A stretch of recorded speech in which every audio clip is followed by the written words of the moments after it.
Net event ni miongoni mwa matukio makubwa kabisa katika kanisa la Adventista wa Sabato. Karibu, hii ni Endpoint, mtangazaji wako ni Joshua Sorongai, lakini pamoja nami nipo naye Samuel Matekere pamoja na Dennis Julius kuhakikisha kwamba matangazo haya yanakufikia popote pale unapotufuatilia kwa uzuri kabisa. Sio hao tu, lakini Radiant Limited nao wako hapa pamoja nami kuhakikisha kwamba tunakufikia wewe kwa uzuri. Kile ambacho ninakuletea kupitia video hii ambayo nitazama wewe ambaye unatufuatilia ni ripoti maalum. Hii ni ripoti ambayo nimeona ni vizuri iweze kukufikia. Nimeanza na kusema net event, lakini net event ni nini? Net event ni miongoni au ni moja kati ya tukio kubwa ambalo kanisa la Adventista wa Sabato huwa hawalichukulii kwa kawaida. Yaani ni miongoni mwa tukio ambalo huenda wewe ambaye sio msabato, lile tukio kubwa ambalo huwa mnalifanya kanisani kwenu kwa ukubwa, basi net event ni miongoni mwa tukio kubwa ndani ya kanisa la Adventista wa Sabato. Kumekuwa na mfululizo wa net event nyingi ambazo zimewahi kutokea, na nitakutajia tu kwa ufupi miongoni mwa net event hizo ambazo zilikuwa zinaenda kwa majina husika.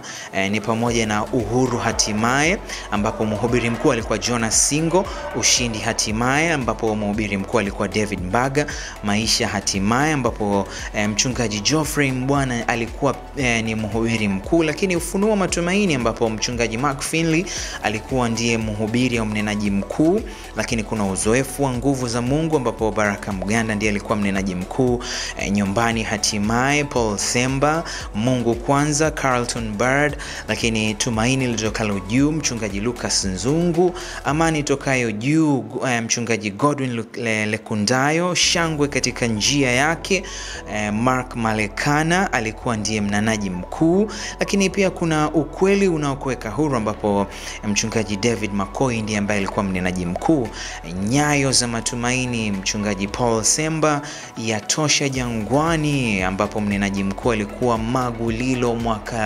Mwakalonge; lakini Nuru ya Matumaini 2025 ni miongoni mwa matukio haya katika mfululizo wake ambao umekuwa ukisonga mbele kupitia kanisa la Adventista wa Sabato, na mahubiri haya yamekuwa yakifanyika maeneo mbalimbali. Sasa miongoni mwa maeneo hayo mbalimbali, Dar es Salaam Net Event 2025 ni miongoni mwa net events ambazo zimekuwa zikiendelea kujiri ndani ya kanisa la Adventista wa Sabato. Sasa kwa nini mimi nakuja kwako hapa kukujuza kuhusu net event?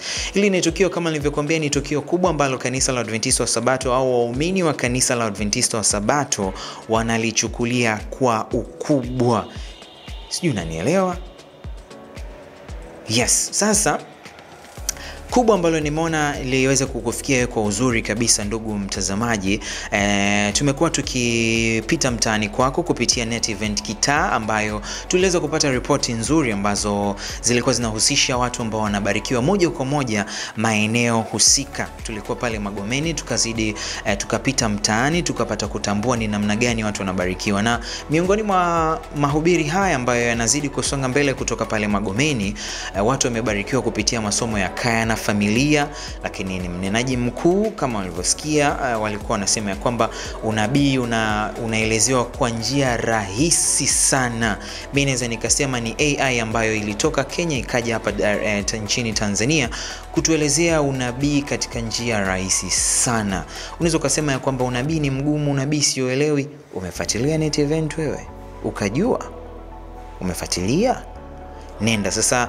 Mara nyingi ni kuanzia saa 11 jioni hadi saa 2 usiku, tunaelekea katika miisho, lakini nimeona hapa nikuletee ripoti ya kile ambacho kimekuwa kikijiri. Kanisa la Adventista wa Sabato nchini Tanzania lina union kuu mbili, ambapo ya kwanza inaitwa Southern Tanzanian Union Mission, lakini ya pili inaitwa NTUC kwa kifupi, ambayo ni Northern Tanzanian Union Conference.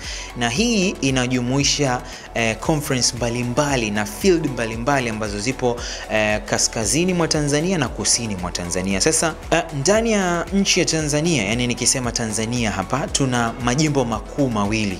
jimbo la kaskazini na jimbo la kusini. Sasa kwa sababu nipo nyumbani lazima nijipendelee nianze na nyumbani. Dar es Salaam tupo jimbo kuu la kusini, yani katika yale majimbo mawili sisi tupo jimbo la kusini, na ndani ya jimbo la kusini kuna majimbo mengine madogo madogo, na pamoja nayo nitayataja tu kwa ufupi.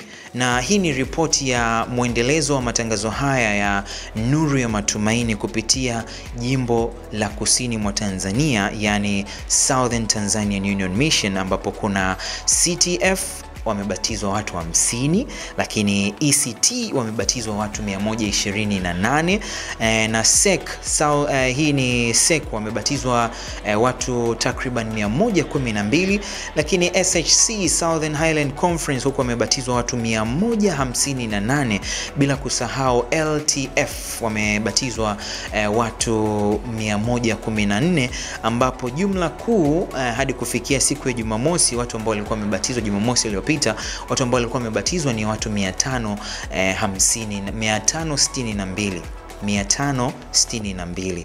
Lakini katika jimbo kuu la kaskazini, yani Northern Tanzanian Union Conference, katika Nyanza Gold, jimbo dogo la Nyanza Gold Bet Field, wamebatizwa takriban watu 1115. Kazi hii ambayo inazidi kusonga mbele, Nuru ya Matumaini bila shaka inakufikia popote pale ulipo. Hii ni ripoti kutoka pale Nyanza Gold Belt Field, wao wanapenda kuiita NGBF. Yani ni kifupi tu. Lakini Tanzanian Rift Valley Field wamebatizwa watu 605, Northwest Tanzanian Field wamebatizwa watu 83, lakini Northeast Tanzanian Conference watu 124 ndio ambao walibatizwa, lakini Mara Conference watu wamebatizwa watu 84, takriban watu hao ndio ambao walimpokea Yesu kama Bwana na Mwokozi wao. Kwa ujumla wa North Tanzanian Union Conference wamebatizwa watu 2011. Ila sasa idadi ya ujumla sasa kutoka jimbo kuu la kaskazini na jimbo kuu la kusini, idadi kuu kabisa, jumla kuu ya watu wote waliompokea Yesu kama Bwana na Mwokozi wao ni takriban watu 2573. Bila shaka hapo ulipo unasema amina. Hii ni kazi ambayo imekuwa ikifanywa na watumishi mbalimbali, Endpoint ikiwa ni sehemu ya watumishi ambao wanakufikishia ujumbe huu kwa uzuri kabisa. Hii ni ripoti ambayo nimeona kufikia kwa uzuri kabisa popote pale ulipo. Endelea kufuatilia matangazo haya, nitazidi kukuletea pia ripoti ambayo ipo pale mtaani. Mimi pamoja na timu yetu hii ya Endpoint tutakufikia popote pale ulipo. Kwa sasa naomba nikuage, lakini nitakuja na ripoti nyingine ya Net Event Kitaa. Mungu akubariki. Stay tuned. Unaweza kutufuatilia Instagram, TikTok, Facebook, YouTube. Like, subscribe, acha comment yako hapo na sisi tutafurahi kusonga mbele pamoja nawe. Mimi mtangazaji wako ni Joshua Sorongai.